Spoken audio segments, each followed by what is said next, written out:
Vous écoutez le podcast Histoire fantastique.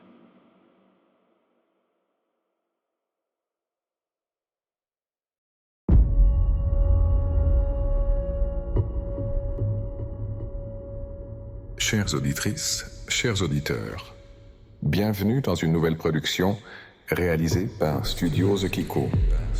Pour parfaire l'expérience de l'écoute de cet épisode, nous vous suggérons d'utiliser un casque afin de profiter de l'immersion sonore que vous allez vivre dès à présent. Immersion.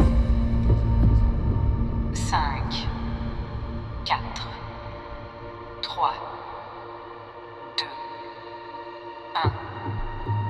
Vous écoutez Atlas, chapitre 1. Une histoire écrite et réalisée par Cyril Baïs.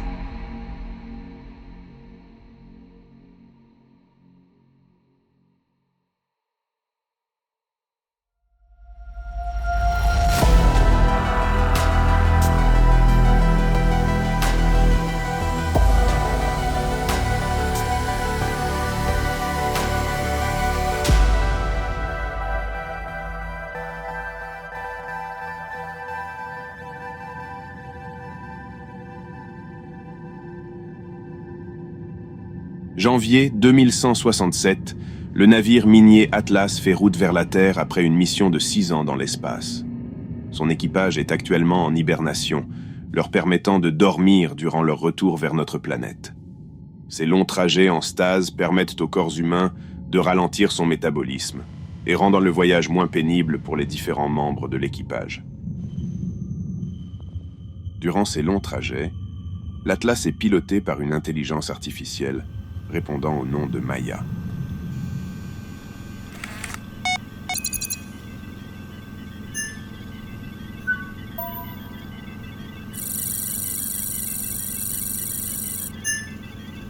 Lorsqu'un événement inconnu survient, Maya doit impérativement interrompre la stase de tout l'équipage afin de les avertir de cette anomalie et prendre, le cas échéant, les décisions qui s'imposent dans le cours de leur mission. Interruption programme stase de l'équipage en cours. Dans la salle des capsules de stase de l'Atlas, le silence est rompu par un léger bourdonnement. Les systèmes de réveil s'activent un à un, initiant une séquence soigneusement chorégraphiée. Activation, ouverture des capsules des membres de l'équipage. Une brume froide s'échappe des capsules alors qu'elles commencent à s'ouvrir lentement. Le commandant Alexander Harris est le premier à montrer des signes de vie. Ses paupières frémissent, puis s'ouvrent graduellement. Il cligne plusieurs fois des yeux, s'habituant à la faible lumière de la salle. Sa respiration s'accélère légèrement, alors que son corps se réveille. Bienvenue, commandant Harris. Vos signes vitaux sont stables. Prenez votre temps pour vous réveiller complètement.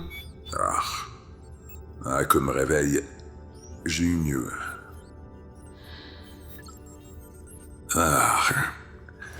Merci Maya. Quel est le statut de tout l'équipage? Le second Johnson est en train d'émerger, commandant. Emily, comment vas-tu? Le réveil est difficile, mais ça va. Sommes-nous arrivés à destination? Je n'en suis pas sûr, mais prenons le temps déjà d'émerger.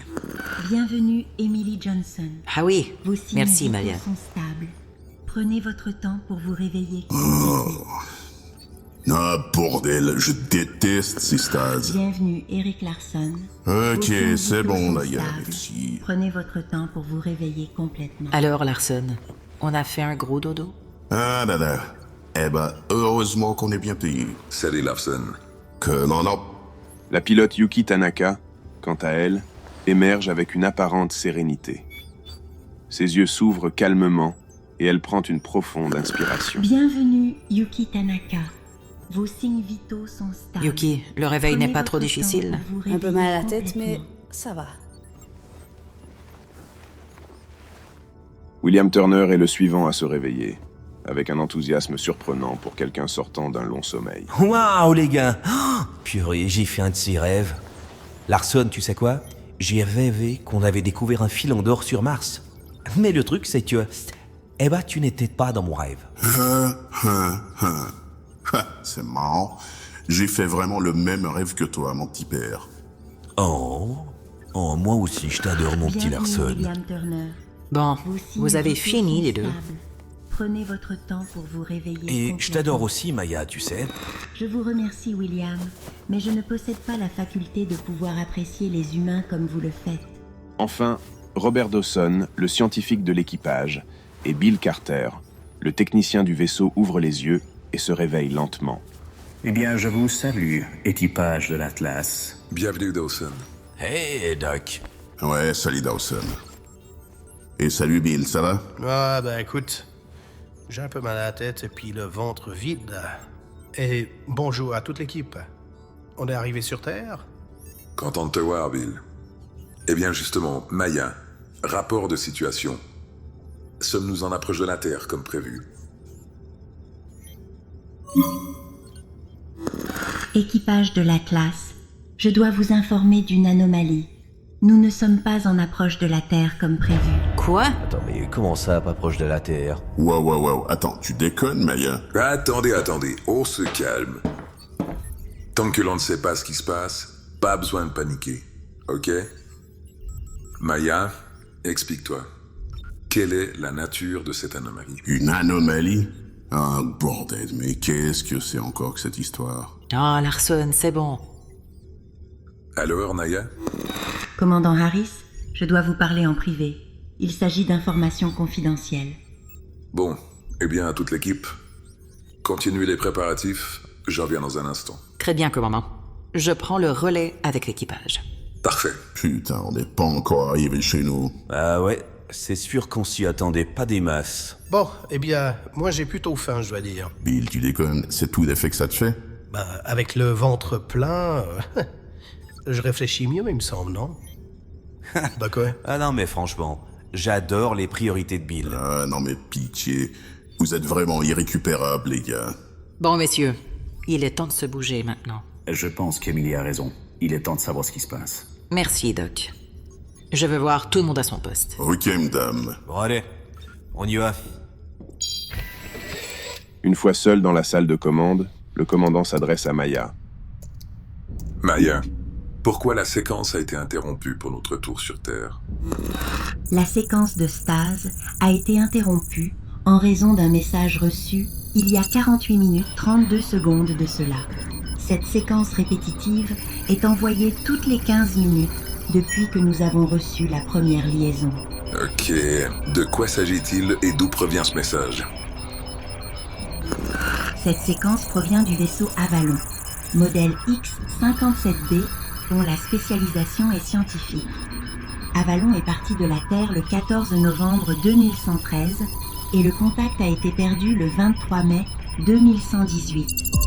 Cette séquence répétitive est l'envoi de ses coordonnées afin de pouvoir le retrouver. Selon le Consortium spatial international, il est du devoir de tout vaisseau étant à proximité et ayant capté son signal d'aller à sa rencontre. Avalon, oui, je vois. Et pas d'autres informations dans les messages que tu reçois? Non, commandant. Je ne capte que le signal pointant ses coordonnées. Avalon se trouve à plus de 3756 km de notre position. C'est pour cela que je me suis permis d'interrompre la séquence de stase de tout l'équipage selon les directives du Consortium spatial international. J'ai déjà envoyé un message à Nova Corporation afin de les avertir de la situation, du fait que j'ai interrompu votre séquence de stase et vous informe de la situation. Bien. Et sommes-nous loin de la Terre actuellement par rapport à cette position? Je suis navré de vous informer que nous sommes à environ 0,2 années-lumière de la Terre. C'est pas vrai, merde. Et on est où, là? Epsilon Eridani B est l'étoile la plus proche. Les planètes alentours n'ont pas été étudiées par nos terraformeurs. Bah voyons. Avalon a disparu depuis 49 ans. Bon, vu que Nova Corporation est informée, nous allons devoir leur rendre des comptes. Merci Maya d'avoir pris toutes ces dispositions pour moi. Commandant, je suis le protocole selon les directives du Consortium spatial international. Ouais, et surtout celui de Nova Corporation. Nova Corporation n'a rien à voir avec cette décision. mais je suis programmée pour lui envoyer toutes informations, même sans l'accord du commandant dans ce genre de situation exceptionnelle. Une situation dont je me serais passé. Je comprends votre surprise, commandant, et j'en suis navrée. Ouais, eh bien pas autant que moi. Maya, rassemble tout l'équipage ou mess pour que je leur explique toute la situation. Très bien, commandant, je m'en charge immédiatement. Le commandant Harris quitte la salle de commande et se dirige vers le mess. Il sait qu'il devra expliquer la situation à l'équipage et répondre à leurs questions sur ce réveil inattendu et cette mission imprévue. Information urgente, le commandant Harris demande toute l'attention de l'équipage au mess immédiatement.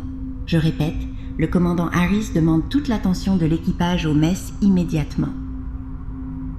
Un peu plus tard, dans le mess, l'équipage est réuni, discutant de la situation qui vient de leur être présentée par le commandant Harris. Et voilà toute l'histoire. Waouh, magnifique. Peut-être qu'il y a encore des survivants en stase, même après 49 ans. Non mais attendez, si ça se trouve, c'est une épave. Qu'est-ce que cela peut faire que l'on n'y aille pas? Tu oublies que Nova Corporation est avertie. Il y a aussi la loi du consortium. Emma, on n'a pas le choix. Vous permettez? On t'écoute, Dawson. Merci, commandant. Je pense qu'il est important que vous sachiez tous qu'Avalon n'est pas un simple vaisseau scientifique. C'est un vaisseau qui fait partie intégrante de Nova Corporation. Ouais, et alors? William, Avalon était l'un des projets les plus ambitieux de Nova Corporation. Sa disparition il y a 49 ans a été un coup dur pour l'entreprise, tant sur le plan financier que sur celui de la recherche. Si nous avons l'opportunité de le retrouver, cela pourrait avoir des implications considérables. Dawson, puisque tu sembles en savoir plus que nous sur Avalon, peux-tu nous dire quelle était exactement sa mission? J'y arrive. La mission officielle d'Avalon était l'exploration et l'étude de systèmes stellaires potentiellement habitables. Cependant... Tu ne nous apprends rien. C'est exactement ce qu'on fait encore aujourd'hui. Larson, c'est bon. Cependant, je sais que le vaisseau était également équipé pour mener des recherches avancées en biotechnologie, particulièrement axées sur la détection et l'analyse de formes de vie extraterrestres. Les détails précis de ces recherches étaient classifiés même au sein de Nova Corporation. Des dossiers secrets, c'est bien ça? C'est exact, commandant. Et même bien plus que cela. Tu veux dire que même toi, tu ne sais pas exactement ce qu'il faisait? Non, commandant. Je sais seulement que ces recherches étaient considérées comme révolutionnaires et potentiellement controversées. Controversées? Mais dans quel sens? Désolé, Emily, je n'ai pas plus de détails, malheureusement. Mais je sais que la disparition d'Avalon a suscité beaucoup d'inquiétudes et de spéculations au sein de Nova Corporation. Certains craignaient que les recherches n'aient mal tourné. Cela explique en effet pourquoi Nova Corporation est si intéressée par notre intervention. Bon, eh bien, si vous n'avez plus de questions ou d'objections, j'espère que tout le monde ici présent a compris que la suite de notre mission est Avalon. Dans ce cas, Maya, programme le vaisseau en direction d'Avalon. C'est déjà fait, commandant. Nova Corporation m'a déjà programmé pour l'approche d'Avalon. Ah, purée. Il y a quelque chose de bizarre. Je la sens vraiment pas, cette mission. Je vous le dis déjà depuis le début. Ah bah pareil. Je suis tout à fait d'accord avec Larson. Je pige pas que l'on doive faire un détour pour cette épave. On est tous claqués. Et on souhaite juste rentrer à la maison, c'est pourtant pas compliqué. Alors, messieurs, vous imaginez quand même pas que Nova Corporation ne va pas rester sans vous récompenser financièrement? Ah ouais? Genre... un peu plus de pognon? Genre 2 fois votre salaire? Ah oui. Ah ouais. Ah, j'aime quand on parle comme ça. Ah, c'est pas mal du tout, ça. Bon, eh bien, finalement, c'est plutôt une bonne nouvelle. Ah bah, ça on peut le dire, hein. Ah bah, finalement, je suis plutôt content d'être venu, moi. Le commandant Harris observe ces hommes et femmes. Il sait qu'il devra trouver un moyen de rassurer son équipe, tout en naviguant dans les eaux troubles de cette mission inattendue. Emily, quant à elle, n'est pas dupe de la situation. Le fait que Maya ait déjà été programmée par Nova Corporation soulève de nouvelles questions sur l'autonomie de l'équipage et le véritable niveau de contrôle exercé par l'entreprise sur l'Atlas.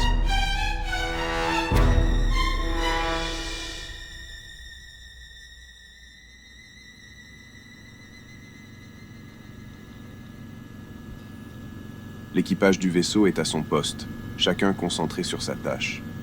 Une ambiance lourde pèse sur la passerelle, le silence uniquement rompu par les bips occasionnels des consoles. La décision unilatérale de Nova Corporation de diriger leur mission sans consulter le commandant Harris a laissé un goût amer, mettant tout le monde mal à l'aise. Soudain, les écrans s'illuminent. Avalon apparaît, imposant et silencieux. J'ai jamais vu ça. Avalon est énorme. En effet, Avalon est bien plus grand que l'Atlas, sa structure massive emplissant les écrans. Alors que l'Atlas s'approche, les détails deviennent plus clairs. Waouh, j'ai jamais vu un truc aussi grand que ça. Maya, lance un scan complet et allume les projecteurs. Bien commandant, scan de la structure d'Avalon en cours, projecteurs enclenchés. Les puissants projecteurs de l'Atlas s'allument, balayant la coque d'Avalon. Le vaisseau apparaît en parfait état extérieur, comme s'il venait tout juste de quitter le chantier spatial. Scan en cours, commandant. Aucune activité détectée pour le moment. Les systèmes d'Avalon semblent être en veille ou hors service. Waouh. On dirait un véritable vaisseau fantôme. Ça me rappelle l'histoire du Marie Céleste. Un navire parfaitement intact, flottant dans le vide, sans âme qui vivent à bord. J'espère qu'on ne va pas découvrir le même genre de mystère ici. Allez, $10 qu'il y a des fantômes là-dedans. Le commandant Harris reste silencieux, observant attentivement les images d'Avalon. Finalement, il se tourne vers son équipage. Bon, assez rigolé. Il est temps de prendre une décision. Nous devons envoyer une équipe à bord pour enquêter. Turner, Larson, vous venez avec moi. Johnson, tu prends le commandement de l'Atlas. Compris, commandant. Dawson, tu nous suis depuis le centre de contrôle. Très bien, je vous suis. Tanaka, tu interviens au médical à tout moment. Tout le monde à son poste. Très bien, commandant. Ok, commandant, vous pouvez compter sur moi. Yes, un peu d'action. Et Bill, j'aurai besoin de toi pour le tunnel de liaison. Ok pour toi? Ça me va très bien, commandant. Parfait. Si pas de questions, tout le monde à son poste. Commandant, je dois insister sur un point crucial. Les relevés atmosphériques de la station indiquent des niveaux dangereux de dioxyde de carbone et la présence de composés organiques volatiles inconnus. L'air y est tout simplement irrespirable pour nous. Il est impératif que vous gardiez vos combinaisons hermétiquement fermées à tout moment une fois à bord. Merci pour les infos, Dawson. Nous gardons les combinaisons. L'équipage s'anime, chacun se préparant pour son rôle. Turner et Larson suivent le commandant vers le sas de décompression de l'Atlas et s'équipent de leur combinaison intégrale. Ils entrent dans le sas. Maya manœuvre le vaisseau délicatement pour s'approcher d'Avalon. Atlas et Avalon sont en parallèle, commandant. Un tunnel de liaison extensible, fait d'un matériau opaque et résistant, se déploie lentement, comblant l'espace entre les deux vaisseaux.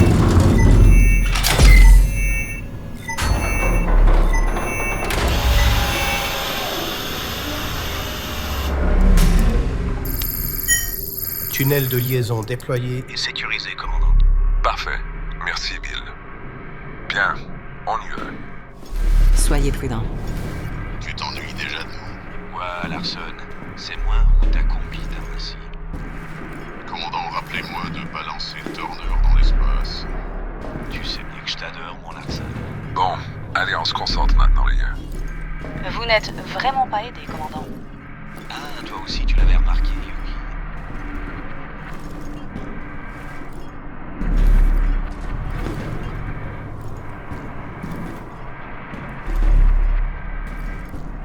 On approche de la porte d'accès. Wow, ça a l'air vieux comme système. Larson, je vous rappelle que l'Avalon a plus de 50 ans à présent. Ok, nous y sommes. Maya, toujours aucun signe de vie dans Avalon. Rien à signaler, commandant.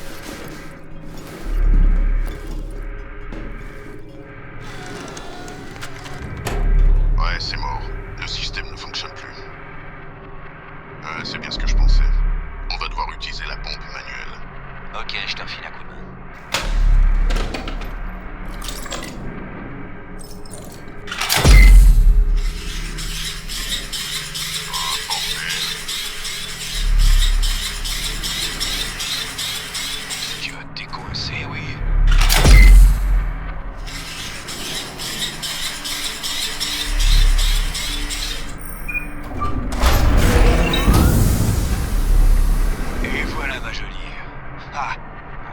insistant un peu. Bon boulot, les gars. Préparez-vous à entrer, on sait pas trop ce qui nous attend là-dedans.